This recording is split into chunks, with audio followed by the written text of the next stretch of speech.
کو کوئی مٹا نہیں سکتا. کیوں؟ کہ اللہ نے اسلام کو باقی رکھنا ہے. جب اسلام باقی رہے گا کب؟ جب مسلمان ہوگا. مسلمان کے بغیر تو اسلام باقی نہیں رہ سکتا ہے. تو ساری دنیا کی طاقتیں مل کر ہمیں نہیں مٹا سکتی، کیونکہ اللہ نے اسلام کو باقی رکھنا ہے. اور اسلام باقی رہتا ہے مسلمان سے، نماز باقی رہتی ہے نمازی سے، قرآن باقی رہتا ہے حافظ قرآن سے، حج باقی رہتا ہے حاجی سے، عمرہ باقی رہتا ہے عمرہ کرنے والے سے.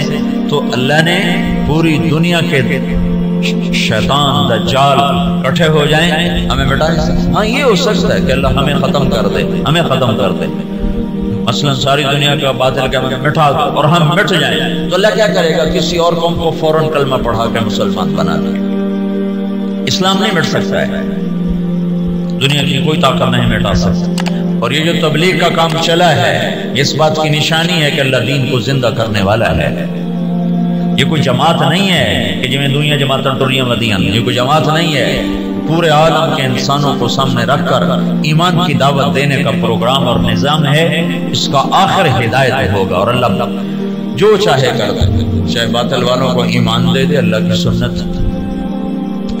تو کوئی 500-600 سال پہلے ایک دور آیا ہے جب یوں لگا کہ دنیا سے اسلام مٹ جائے گا اور ختم ہو جائے گا. یہ دور ہے 7ویں صدی کا. سوال تو شروع ہو گیا 5ویں صدی سے، جب مسلمان آپس میں لڑ حکومتوں کے غلام بن گئے. 583 سے 483 سے زوال آنا شروع ہوا. اور پھر وہ چلتے چلتے اتنا آگے چلا گیا کہ ایک دوسرے کے گلے کاٹنا یہ فن بن گیا. حکومت کی خاطر ذبح کر دینا، کھوپڑیوں کے مینار بنا دینا. اسپین کا مسلمان بادشاہ تھا، وہ مسلمان اپنے دشمنوں کی کھوپڑیاں کاٹ کر اس کو خالی کر کے اس میں مٹی ڈال کے اس میں پھول اگایا کرتا تھا. یہ ظلم و ستم شروع ہوا. تو اللہ تعالیٰ نے تاتاریوں کا عذاب اٹھایا اور صحرائے گوبی سے ایک فقیر آدمی جس کا نام تھا تموجن، یہ 564 ہجری میں پیدا ہوا. یہ اتنا غریب تھا کہ چوہے مار کے کھاتا تھا. اتنا غریب اور اتنا بے بس تھا، اس کی بیوی کو دشمن اٹھا کے لے گئے اور یہ واپس نہ کروا سکا. یہ اتنا بے بس تھا. جب انہوں نے خود واپس کیا تو اس کی بیوی حاملہ تھی. اس کا نام تھا تموجن اور اس کو بعد میں تاریخ نے نام دیا چنگیز خان.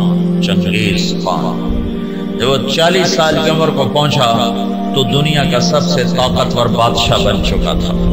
اور پھر مسلمان بادشاہ کیا، عوام کیا، رعایا کیا، امیر کیا، غریب کیا، وہ تباہی کی آخری حد تک آپس میں مالکی، حنبلی، شافعی، حنفی ایک دوسرے کو قتل کر رہا ہے. شیعہ سنی ایک دوسرے کو قتل کر رہے ہیں اور ایک دوسرے پر لڑائیاں اور ایک دوسرے کے خلاف مناظرے. یہ دین بن گیا. 317 ہجری میں 317 میں پیچھے سے بات چل رہی تھی. عسیٰ ان یبعثک ربک مقاما محمودا. اس آیت پر کچھ حنبلی کچھ دوسرے مسلمان آپس میں اتنا اختلاف ہوا کہ لڑ 300 آدمی ذبح ہو گئے. یہ کیفیت بن رہی. اور عباسی بادشاہ عید کی نماز پڑھنے نکلتا ہے. بغداد کا خلیفہ عید کی نماز پڑھنے جا رہا ہے. اس کے آگے مراسی نچی جاندے ہیں، پھنڈ نچی جاندے ہیں، تو کرتب ہوئے جاندے ہیں. عید کی نماز کے لیے یہ جلوس نکلتے عیدگاہ میں عشاء کے بعد پہنچا اور عید کی نماز عشاء کے بعد پڑھی گئی. یہ حال ہو گیا. اس طرح کی صورتحال بن گئی. اور اخلاقی پستی اپنی حد کو پہنچی تو اللہ تعالیٰ نے چنگیز کو اٹھایا اور اس نے 610 میں اسلامی سلطنتوں پہ حملہ شروع کیا.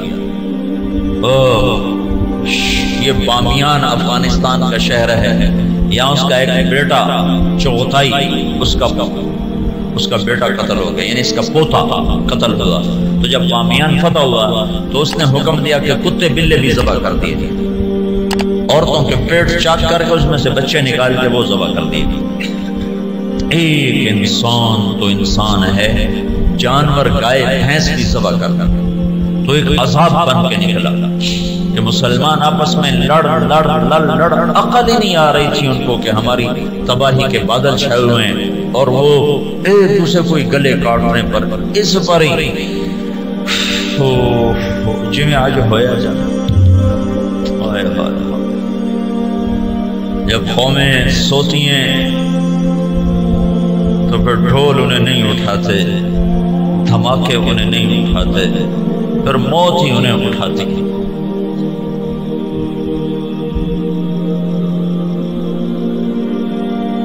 610 ہجری میں چنگیز خان نے بخارا پہ حملہ کیا، سب سے پہلا شہر بخارا تھا بڑا جس پر اس نے حملہ کیا، اور جب وہ مسجد کے ممبر پر آیا ہے تو اس نے لمبی ٹوپی پہنی ہوئی، سردیوں کا زمانہ تھا، اور چہرے پہ رنگ ملا ہوا تھا سردی کے اثر سے بچنے کے لیے، کہنے لگا مسلمانوں تم جس خدا کو مانتے ہو میں اس خدا کا عذاب بن کر آیا، خون کی ندیاں بہا، اور 40 سال مسلمانوں کے خون سے زمین بھر کر 656 ہجری میں ہلاکو خان نے بغداد پہ حملہ کیا، 15 لاکھ آدمی ذبح کر دیے، 40 دن قتل عام ہوتا رہا، اور دریائے دجلہ سرخ ہو گئی، یوں لگتا تھا کہ اب دنیا میں اسلام ختم، اب اسلام نہیں باقی بچ سکتا۔ میں نے تمہیں بتایا نا کہ اللہ نے اسلام کو باقی رکھنا ہے، اسے کوئی نہیں مٹا سکتا۔ تو جب مسلمانوں کے ہاتھ میں سے طاقت نکل گئی اور وہ بے بس اور عاجز ہو گئے اور اتنی بڑی تاتاری طاقت سے لڑنے کی ہمت نہ رہی، تو اللہ نے کیا کیا؟ اس دعوت کی طاقت کو ظاہر کیا۔ کچھ ترکستانی تاجروں نے تاتاریوں میں تبلیغ شروع کر دی، تو وہ قوم جو دنیا میں اسلام مٹانے آئی تھی وہ مسلمان ہونا شروع ہو گئی۔ یہ دنیا کی تاریخ کا عجب واقعہ ہے۔ چنگیز خان اس نے شہروں کے شہر تباہ کر دی، اس کے مرنے کے بعد اس کا بڑا بیٹا تھا جوجی، اس نے سلطنت کو 4 حصوں میں تقسیم کیا، روس جوجی کو دیا، منگولیا کا علاقہ چغتائی کو دیا، اور اپنا صحرائے گوبی اور چین اور اس کا دائیں بائیں یہ اوغدائی اس کو اپنا جانشین بنایا، اور طولوئی کو آذربائیجان سے لے کر ایران کا علاقہ دیا۔ دنیا کا سب سے بڑا فاتح ہے چنگیز خان۔ تو پوری دنیا میں چنگیزی چھا گئے، اور مسلمان بے بس اور حقیر، بے بس اور حقیر، اور کوئی شکل نہیں ان سے ٹکر لینے کی۔ تو اس دعوت کی طاقت کو اللہ نے ظاہر فرمایا۔ جوجی کا بیٹا تھا ایباقا، وہ اس کے مرنے کے بعد بادشاہ بنا۔ ایباقا کا بیٹا تھا برکا، وہ اس کے بعد بادشاہ بنا۔ اس کے دوران دعوت کا کام شروع ہو گیا تاتاریوں میں، تاتاری عوام مسلمان ہونا شروع ہوئے۔ اس سے دعوت چلتے چلتے برکا خان کا ایک وزیر مسلمان ہوا، وہ جب موقع پاتا تو برکا کو اسلام کی باتیں سناتا، تو سن کے حیران ہو کر کہتا یہ اچھی اچھی باتیں کس نے تمہیں سکھائی ہیں؟ کہا یہ اسلام سکھاتا ہے۔ کہا یہ اسلام کہاں سے تم نے سیکھا ہے؟ کہا یہ کچھ مسلمان آتے ہیں جو یہ باتیں بتاتے ہیں، اگر آپ اجازت دیں تو آپ سے ملاؤں؟ کہا ہاں، اب اگر کوئی مسلمان آئے تو مجھ سے ملانا ہے۔ تو ایک ترکستانی تاجروں کا قافلہ، وہ تاجروں کے بھیس میں ہوتے تھے، کام دعوت کا کرتے تھے۔ اللہ نے اسلام کو باقی رکھنا ہے، یہ مٹ نہیں سکتا، جو کون مٹا سکتا ہے؟ عیانورش تاتار کے افسانے سے پاسما مل گئے کعبے کو صنم خانے سے۔ تو جب وہ قافلے والے آئے تو اس نے برکا خان سے ملایا۔ برقع جو تھا نا، اس نے جب دعوت سنی تو مسلمان ہوا اور پوری روس کی سلطنت میں اسلام پھیل گیا۔ تاریخ لکھنے والے لوگ حیران ہوتے ہیں کہ یہ دنیا میں پہلی دفعہ ایسا ہوا کہ فتح کرنے والی قوم نے اپنے غلاموں کا دین قبول کر لیا۔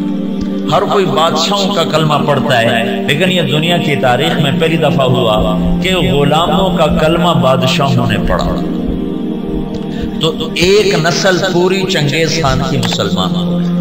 اب ہلاکو جو تھا وہ مصر ایک ملک باقی رہ گیا تھا، وہ اس پہ حملہ کرنے کے لیے لشکر جرار لے کر نکلا۔ تو مصر کے بادشاہ رکن الدین بیبرس نے برقع خان کو خط لکھا کہ ہلاکو ہم پہ حملہ کرنا چاہتا ہے، تو مسلمان ہے ہمارا ساتھ دے۔ تو برقع خان نے ہلاکو کو خط لکھا کہ تو مصر پہ حملہ چھوڑ دے ورنہ میں تم پہ حملہ کروں گا۔ وہ بھی مسلمان ہیں، میں بھی مسلمان ہو چکا ہوں، کلمہ پڑھ چکا ہوں۔ جب یہ خط ہلاکو نے پڑھا تو پریشان ہو گیا۔ اس نے برقع خان کو خط لکھا کہ تمہیں پتہ نہیں ہے کہ چنگیز کا قانون یاسا، اس میں یہ لکھا ہوا ہے کہ کوئی تاتاری دوسرے کے خلاف تلوار نہیں اٹھائے گا۔ تو برقع خان نے اس کو جواب دیا، وہ بھی کافر تھا، تو بھی کافر ہے، میں مسلمان ہوں، تو مصر پہ حملہ کرے گا، میں تجھ پہ حملہ کروں گا۔ اب اللہ کا غیبی نظام چلا ہے، اسلام کو کوئی نہیں مٹا سکتا۔ 4 بیٹے ہیں ہلاکو چنگیز کے، جوجی، اغدائی، چغتائی، طولوئی۔ ہلاکو طولوئی کا بیٹا ہے اور برقع اباقہ کا بیٹا ہے۔ اور جب یہ لشکر نکلا ہے مصر پہ حملہ کے لیے تو یہ حقیقت ہے اس لشکر کو مصر والے نہیں روک سکتے تھے۔ تاتاری کے سامنے آ گئے اور پہلی دفعہ 50 سال کے بعد تلوار تاتاریوں کی آپس میں ٹکرائی، اور اس کے پیچھے چند غیر معلوم مسلمان تبلیغ والے ہیں جن کو تاریخ نے محفوظ نہیں کیا، نام تک بھی نہیں محفوظ کیے، لیکن چند لوگ تھے جنہوں نے اللہ کی بات سنا بادشاہوں تک پہنچائی۔ پھر ایک خوفناک جنگوں کا سلسلہ شروع ہو گیا۔ ہلاکو نے ظلم زیادہ اس لیے کیا کہ ہلاکو کی بیوی عیسائی تھی، دوزہ اس کا نام تھا، اور اس کا جو سالار تھا وہ بھی عیسائی تھا، اس کا نام تھا قطبوغا۔ یہ دونوں عیسائی تھے۔ تو یہ چاہتے تھے مسلمانوں کو مٹا دیں، لیکن میرے اللہ مکروا ومکر اللہ واللہ خیر الماکرین، مکروا مکرا ومکرنا مکرا وہم لا یشعرون۔ اللہ نے برقع کو ایمان دیا، اس سے جا کر ٹکرایا ایک جنگ میں، جو ہلاکو نے پہلے مصر پہ حملے کا ارادہ کیا، لیکن اس کا بھائی تھا منگو خان، وہ اس وقت چنگیزیوں کا بادشاہ تھا۔ جب اغدائی مرا تو اس کا بیٹا قیوق تھا، وہ بادشاہ بنا۔ قیوق کے مرنے کے بعد منگو خان بنا۔ ہلاکو مصر پہ حملے کی تیاری کر رہا تھا کہ منگو خان مر گیا، تو وہ قانون تھا کہ جو تاتاری بادشاہ جہاں بھی ہے وہ بڑے بادشاہ کی میت پر پہنچے۔ تو اس نے سارے لشکر کو کوچ کا حکم دیا، تھوڑی سی فوج اس نے فلسطین میں رکھی، اور 2 سال کے بغداد کی تباہی کے 2 سال کے بعد 656 میں بغداد تباہ ہوا۔ 658 میں رکن الدین بیبرس نے قطبوغا پہ حملہ کیا اور وہ زندہ گرفتار ہوا۔ پھر انہوں نے اس کی بوٹی بوٹی کر کے اس کو پھینک دیا۔ پھر ہلاکو لاؤ لشکر لے کے مصر پہ چڑھا ہے تو برقع خان آگے آیا۔ یہ دونوں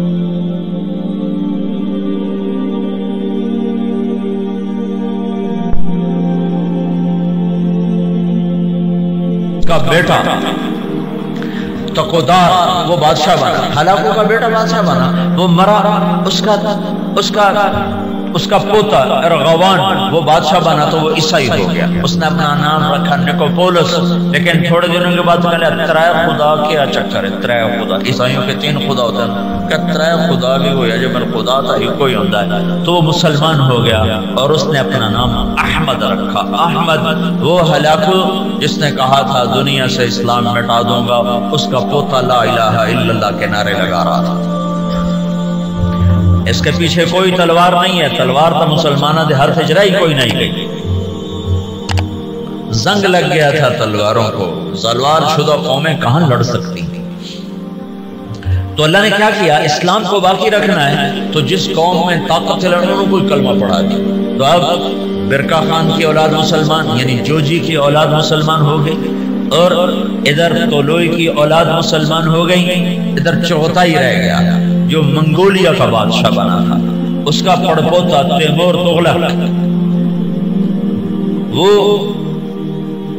مولانا جلال الدین رحمت اللہ علیہ ایک بڑے عالم ہیں، ان سے اس کی ملاقات ہوتی ہے، وہ اس کو ایمان کی دعوت دیتے ہیں، وہ ان سے متاثر ہوتا ہے، ان سے کہتا ہے کہ ابھی تو میں ولی العہد ہوں، جب میں بادشاہ بن جاؤں پھر میرے پاس آنا، پھر میں تمہاری بات سنوں۔ اس کے بادشاہ بننے سے پہلے جلال الدین کا انتقال ہو گیا، انہوں نے اپنے بیٹے رشید الدین سے فرمایا کہ بیٹا جب تیمور تغلق بادشاہ بنے تو اس کو جا کے ایمان کی دعوت دینا اور بتانا کہ میرے باپ جلال الدین نے تم سے بات کی تھی تو تم نے وعدہ کیا تھا۔ جلال الدین کے انتقال کے بعد تیمور تغلق بادشاہ بنا تو رشید الدین رحمت اللہ علیہ اس کے دربار میں پہنچ، بڑی مشکل سے اس تک رسائی ہوئی اور اس کو ایمان کی جب دعوت دی تو اس نے کلمہ پڑھا۔ اس نے 4 وزیر تھے، اس نے ان کو بلایا، ان کو اسلام کی دعوت دی، انہوں نے بھی کلمہ پڑھا۔ اس کا سالار تھا سپہ سالار، اس نے اس کو بلایا، کہا اس کو ایمان کی دعوت دی، تو اس کے سپہ سالار نے کہا کہ میں تو ایک شرط لگاتا ہوں کہ یہ میرے غلام سے کشتی کرے، اگر اس کو گرا دے تو پھر میں مسلمان ہوتا ہوں ورنہ نہیں۔ اس کے غلام کا نام تھا جراش۔ وہ کیسا غلام تھا؟ وہ 5 سال کا جوان اونٹ بیٹھا ہوا اس کو دونوں ہاتھوں پہ یوں اٹھا لیتے تھے، ساڑھے کو بستر نہیں چاہیا جاتا، سلیپنگ بیگ، تو پورا اٹھائیں چالیں گے ایڈی بلانا۔ تو بادشاہ نے کہا تیمور نے کہ یہ کیا بات ہوئی، تیرا غلام ہاتھی اے شدہ چڑی ورگا یہ کشتی کی ہو، بھائی تو دلیل کی بات سن کا، میں دلیلہ کو نہیں جانتا، میں صرف لڑائی جانتا، یہ میرے غلام کو ہرا دے میں کلمہ پڑھ لوں۔ تو رشید الدین رحمت اللہ نے کہا جی میں انشاءاللہ اس سے کشتی کروں۔ تو انہوں نے رات کو اپنے رب سے بات کی، مولا ہوں تیری مرضی مروانا ہی مروا چاہ، جنہوں نے کلمہ پڑھوانا ہی تو میں نے جتا چاہ۔ یہ سارے واقعات جو میں آپ کو بتا رہا ہوں یہ عیسائی مورخین کی کتابوں سے بتا رہا ہوں، اگر کسی مسلمان دی کتاب ہوتی تو لوگا کھڑا ہمیں بدا کے گلاں دسی جاندے ہیں۔ یہ میں آپ کو سارے واقعات عیسائی تاریخ دانوں کی کتابوں سے بتا رہا ہوں، جو لکھتے ہوئے خود حیران ہوتے ہیں کہ پتہ نہیں کی چکر ہے، اسلام میں کیا جادو ہے کہ جو طاقتور کو جھکا دے۔ ہسٹری آف اسلام میں کتاب ہے، میں اس سے آپ کو یہ سارا قصہ سنا رہا ہوں، وہ بہت بڑا مورخ تھا سر تھامس، تو یہ تاتاریوں کی تاریخ لکھتے کہتا ہے سمجھ میں نہیں آتا کہ یہ کیسے ہو گیا کہ بادشاہوں نے رعایا کا دین قبول کر لیا، یہ کیا سچائی ہے اسلام کی۔ اس نے کہا جی میں لڑوں گا۔ اگلے دن سورا شہر کٹھا اور رشید الدین چڑی ورگا وہ ہاتھی ورگا سارے آخر لگے ماڑ کو ہونے ماریا جانا۔ تو جب وہ آمنے سامنے ہوئے وہ ہنستا ہوا اور کہہ کے لگاتا ہوا آ رہا، اس قریب ہوا ان کو پکڑنے کے لیے، انہوں نے آگے بڑھ کے صرف اس کے سینے پر یوں ہلکا سا مکہ مارا، اللہ یوں کہا اللہ، تو وہ جراش 3 کلا بازیاں کھا کے گرا، تو ڈھے کے تو بے ہوش ہو گئے۔ بادشاہ نے کہا ہاں بھائی ہوں تو سمجھ آ گئی اسلام سچی گل ہے۔ ہاں 10 لاکھ تاتاری اس بادشاہ کے ہاتھ کلمہ پڑھ کر مسلمان۔ منگولیا میں اس کی قبر ہے، قبر ضائع نہیں ہے، منگولیا میں تیمور تغلق کی قبر ہے، اس کی قبر کے اوپر لکھا ہوا ہے یہ وہ خوش قسمت بادشاہ ہے جس کے ہاتھ 10 لاکھ انسانوں نے کلمہ پڑھا۔ جو قوم دنیا سے اسلام مٹانے اٹھی تھی 50 سال کے اندر وہ سارے کے سارے کلمے میں داخل ہوئے۔ صرف تاتاریوں کی ایک نسل اسلام سے محروم ہوئی، قبلائی خان۔ قبلائی خان کی نسل چین کی طرف نکل گئی، تو وہ کلمہ پڑھنے سے محروم ہوئے. ادھر جو مسلمانوں کی حدود کے ساتھ تھے سب کے سب کلمہ پڑھنے والے بنے. اسی کو علامہ اقبال نے کہا پاسباں مل گئے کعبے کو صنم خانے سے، کہ جو قوم اٹھی تھی کہ ہم نے دنیا سے اسلام مٹا دینا ہے، ان کو طاقت سے نہ کوئی توڑ سکا، ان کو فوجوں سے نہ کوئی توڑ سکا، ان کو کلمے کی سچائی نے غلام بنا دیا. اور سارے کی ساری قوم مسلمان. ایک تاتاری آیا رائمنڈ 4 مہینے لگانے. تتارستان پوری ایک ریاست ہے روس میں، تتارستان. تو انہوں نے مجھے کہا کہ یہ تاتاری ہے. میں نے ان سے پوچھا، اس کی زبان تو روسی تھی. تو انہوں نے مجھے کہا تاتاری. میں نے کہا تتار؟ میں نے کہا ہاں تتار. میں نے پنجاب میں کہا، میں کہا یار تسی سانو بڑا کو کے رکھا ہے. اس کو کیا پتا میں کیا کہہ رہا ہوں. میں کہا تھوڑے بڑے سانو بڑا کوئی آئے ہوئے. یہ تبلیغ کی خاموش محنت تھی جس نے دنیا کی سب سے بڑی سیاسی طاقت کو کلمہ پڑھا دیا.